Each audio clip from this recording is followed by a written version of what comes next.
কীভাবে জানা যাবে যে কি হলো? বিশেষজ্ঞরা বিভিন্ন রকম মত দিচ্ছেন। একমাত্র জানার উপায় ব্ল্যাক বক্স।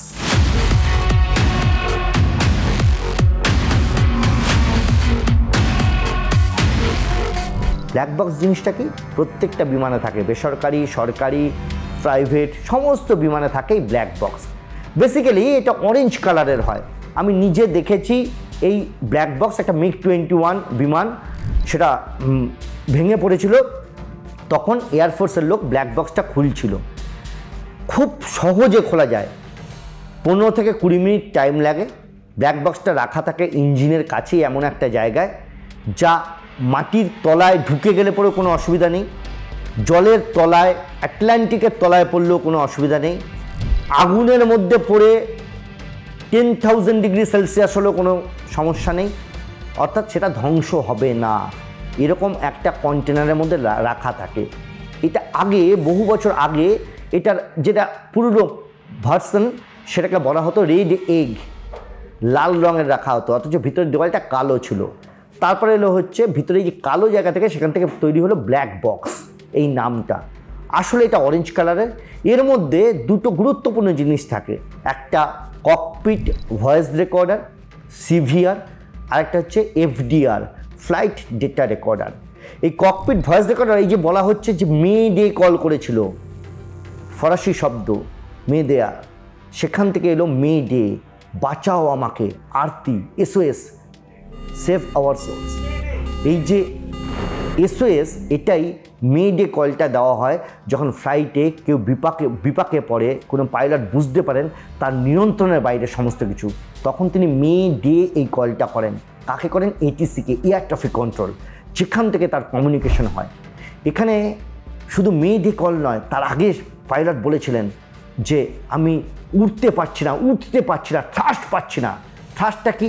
স্পিডে যখন গিয়ে 200 থেকে 250 নটে যখন দৌড়ে গিয়ে রানওয়ে থেকে ফ্লাইটটা ওড়ে, তখন থ্রাস্ট করা হয়, অর্থাৎ ইঞ্জিনের জোর বানানো হয়। আর যে পাখা থাকে, সেই পাখার কিছু ফ্ল্যাপ খুলে দেওয়া হয় যাতে ফ্লাই করতে পারে। এই জোরটা পাচ্ছে না, 625 ফুট উঠেছিল, তারপর থেকে থ্রাস্ট পাচ্ছে না, এই কলটা করা হয় এবং তারপর শেষ পর্যন্ত মে ডে কল করা হয়। অর্থাৎ ফ্লাইট অপারেটর, যিনি পাইলট, এবং অ্যাসিস্ট্যান্ট যিনি ছিলেন, কো-পাইলট, এরা বুঝতে পারেন যে তারা চরম বিপদে পড়েছেন। আর তার সেই বিপদ কেন, সেটা বোঝা যাবে ওই ব্ল্যাক বক্স থেকে, যেটা আসলে অরেঞ্জ কালারে। ওই যে বললাম, কথোপকথনটা জানা যাবে। আর ফ্লাইট ডেটা রেকর্ডার, মানে ফ্লাইটটা উঠেছিল, কত দূর অবধি ওঠে, কী পজিশন ছিল, টেকনিক্যাল কোনো ফল্ট হয়েছিল কিনা, কারণ পাইলট বুঝতে পারবেন। উড়ন্ত প্লেনের যদি কোনো একটা অংশে একটা পাখিও ধাক্কা খায়, সেটা পাইলট বুঝতে পারবেন। প্রত্যেকটা জায়গায় সেন্সার থাকে, প্রত্যেকটা জায়গায় তার মিটার থাকে, বোঝানো থাকে, হাওয়ার চাপ থেকে শুরু করে সমস্ত কিছু। ফলে পাইলট সেটা নক করবেন, আর এটাই রেকর্ডেড থাকবে আসলে ওই ব্ল্যাক বক্সের মধ্যে, যেখান থেকে বোঝা যাবে বিমান দুর্ঘটনার কারণ কী। বিমানটা যখন উড়ছিল, সেই ছবিটাও ধরা পড়েছে। অনেকে বলছেন যে আজ পর্যন্ত কোনো বিমানের তো ছবি ধরা পড়েনি, কোনো বিমানের তো ছবি রাখা হয়নি। না, আসলে প্রত্যেকটা বিমানেই ছবি থাকে। যখন গণ্ডগোল বা কোনো সমস্যা হয়, তখন সেই ছবিটা প্রকাশ্যে আসে। অন্তত এয়ারপোর্টের যে ছবিটা, এয়ারপোর্টের যে CC ক্যামেরা ফুটেজে ধরা পড়েছে, বিমানটা ট্যাক্সি করে এসে মেইন রানওয়ে থেকে যখন উঠছে, সেই ছবিটা ধরা পড়েছে। বিমানটা উড়লো, ওড়ার পরে 625 ফুট গেইন করলো। কেউ কেউ প্রশ্ন তুলছেন যে চাকা, বিমানের চাকার দুটো ভাগ থাকে, একটা বলা হয় নোজ হুইল, আর পিছনে হচ্ছে ল্যান্ডিং গিয়ার, বা নোজ গিয়ারও বলা হয়, ল্যান্ডিং গিয়ারও বলা হয়। এই ল্যান্ডিং গিয়ার মানে কি? বিমান সবসময় যখন মাটিতে নামে, তখন পিছনের চাকাটা আগে মাটি ছোঁয়। বিমান সবসময় যখন নামছে, তখন এরকমভাবে নামে, অর্থাৎ মাথার দিকটা উপর, নিচের দিকটা আগে নেমে আসবে, তারপর এরকমভাবে নামবে। ঠিক ওড়ার সময় সামনের চাকাটা আগে উঠবে, তারপর পিছনের চাকা। এই যে উড়লো, ওড়ার পরে এই চাকাগুলো ঢুকে যাওয়ার কথা। এই বিমানটার ছবিতে দেখা যাচ্ছে যে ল্যান্ডিং গিয়ার অর্থাৎ পিছনের চাকা দুটো ঢোকেনি। তার জন্য কি সমস্যা হতে পারে? তার জন্য যে ডানায় ফ্ল্যাপ থাকে এবং বা অন্যান্য যে সিস্টেম থাকে, সেই সিস্টেমটা চালু করার ক্ষেত্রে কোনো সমস্যা আছে কিনা, এটা হয়, কিন্তু সেটাকেও সারানোর জন্য বা সেটাকেও ঠিক করার জন্য ব্যবস্থা আছে, বা রিটার্ন করতে পারেন। এই ল্যান্ডিং গিয়ারের শুধুমাত্র বেরিয়ে থাকার কারণে এই দুর্ঘটনা ঘটার কোনো কারণ নেই। বিশেষজ্ঞদের কাছ থেকে কথা বলে আমি এটা জানতে পারছি যে এই ল্যান্ডিং গিয়ারে যদি আটকে গেল, ধরে নেওয়া যাক ল্যান্ডিং গিয়ার ঢুকছে না, ফ্ল্যাপের মধ্যে ঢুকছে না, তখন কি হতে পারে? ব্যাক করে আসবে, এসে ল্যান্ডিং গিয়ারটাকে ওই ল্যান্ডিং গিয়ার ইউজ করবে, এমার্জেন্সি ল্যান্ডিং করা হবে, এমার্জেন্সি ল্যান্ডিং অনেক সিস্টেম থাকে, ইভেন বহু ক্ষেত্রে বেলি ল্যান্ডিংয়ের সিস্টেম থাকে। এর আগে এরকম ঘটনা ঘটেছে, সবথেকে বড় উদাহরণ হাডসন নদীতে প্লেনটাকে নামিয়ে দেওয়া হয়েছিল নদীর মধ্যে, যেখানে ল্যান্ডিং ইনস্ট্রুমেন্টের প্রবলেম ছিল, দুটো ইঞ্জিন একসঙ্গে ডিস্টার্ব তৈরি করে। এক্ষেত্রে তো তা হতে পারতো, হয়নি। প্লেনটা হঠাৎ 625 ফুট থেকে নিচে নেমে এলো কেন? 625 ফুট মানে আমি যদি একটা ফ্লোর দিয়ে হিসেব করি 62 তলা, সেখান থেকে নিচে নেমে এসে একটা 6 তলা বাড়ির মধ্যে ঢুকলো, তার মানে কতটা লুজ করেছে। চেক পয়েন্টে সমস্যা কিছু থাকলে সেটা অবশ্যই আইডেন্টিফাই করার জায়গা থাকে। যখন একটা বিমান এক দেশ থেকে আরেক দেশে যাচ্ছে তখন চেকিংয়ের কতগুলো পয়েন্ট থাকে নির্দিষ্টভাবে।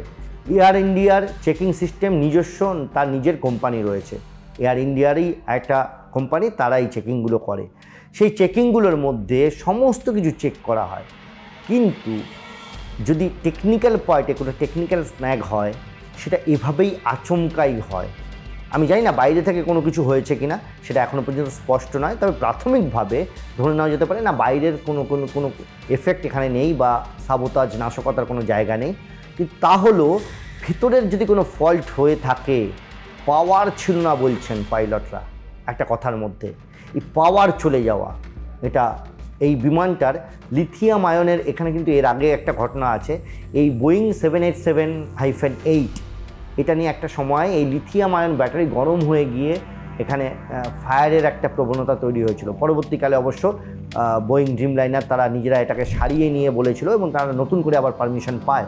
একসময় বসিয়ে দেওয়া হয়েছিল 2013 নাগাদ। এর আগে বহু বিমান দুর্ঘটনা হয়েছে, কিন্তু বিমান হচ্ছে সবথেকে, বলা হয় যে সবথেকে সেফেস্ট, সবথেকে নিরাপদ একটা জার্নি। সেখানে এই ধরনের ঘটনা যখন ঘটে তখন বিভিন্নভাবে তদন্ত হয়। এই তদন্তটা ডিরেক্টর জেনারেল সিভিল অ্যাভিয়েশনের আন্ডারে যারা রয়েছে, যে এয়ারক্রাফট যে অ্যাক্সিডেন্ট হয় সেই অ্যাক্সিডেন্ট ব্যুরো, তারা এটা তদন্ত করবেন। এই তদন্ত করতে ইতিমধ্যে ব্ল্যাক বক্সটা এসপিজি কন্ট্রোলে নিয়েছে, এনএসজি কন্ট্রোলে নিয়েছে, এবং তারপর এটা এই ব্ল্যাক বক্সটা খুলে দেখার জন্য একটা কমিটি তৈরি হবে। ডিকোডিং করতে 48 আওয়ার্স টাইম লাগবে বা তার কিছু বেশিও লাগতে পারে, কী অবস্থায় আছে তার উপর নির্ভর করবে, এবং তারপরেই বোঝা যাবে কি অবস্থা হয়েছিল, কি হয়েছিল, তার কেন হয়েছিল, সেই ব্যাখ্যাটা এরপর বিশেষজ্ঞরা দেবেন। কথা বলার কেউ নেই। অনেক সময় বিমান দুর্ঘটনা ঘটলেও দেখা যায় কেউ বেঁচে গিয়েছেন, কোনো পাইলট, তাদের কাছ থেকে জানার চেষ্টা করা হয়। এখানে একজন যাত্রী বেঁচেছেন, তার কাছ থেকেও জিজ্ঞাসাবাদ করা হবে, তাকেও জিজ্ঞাসা করা হবে কী অবস্থা ছিল, কোনো কিছু বুঝতে পেরেছিলেন কিনা। মাথায় রাখতে হবে এই বিমানে আগে একজন এসেছিলেন, তিনি পরে একটা লাইভ করেন এবং তিনি বলেন যে এটা নিয়ে কোনো সমস্যা হচ্ছিল, বিমানের অক্সিজেন ঠিকমতো কাজ করছিল না, বিমানের এয়ার কন্ডিশন ঠিকমতো কাজ করছিল না। তার সঙ্গে দরকার হলে কথা বলবে, সবার সঙ্গে কথা বলবে, এবং যারা এই বিমানের সঙ্গে যেটা গ্রাউন্ড স্টাফ আছে তাদের সঙ্গে কথা বলা হবে। সবটা খতিয়ে দেখে শেষ পর্যন্ত সিদ্ধান্ত আসতে অন্তত কমপক্ষে 1 মাস সময় লাগার কথা। কিন্তু এই অভিশপ্ত বিমানের কী কারণে দুর্ঘটনা ঘটলো সেটা জানা জরুরি, যাতে ভবিষ্যতে আর এরকম দুর্ঘটনা না ঘটে।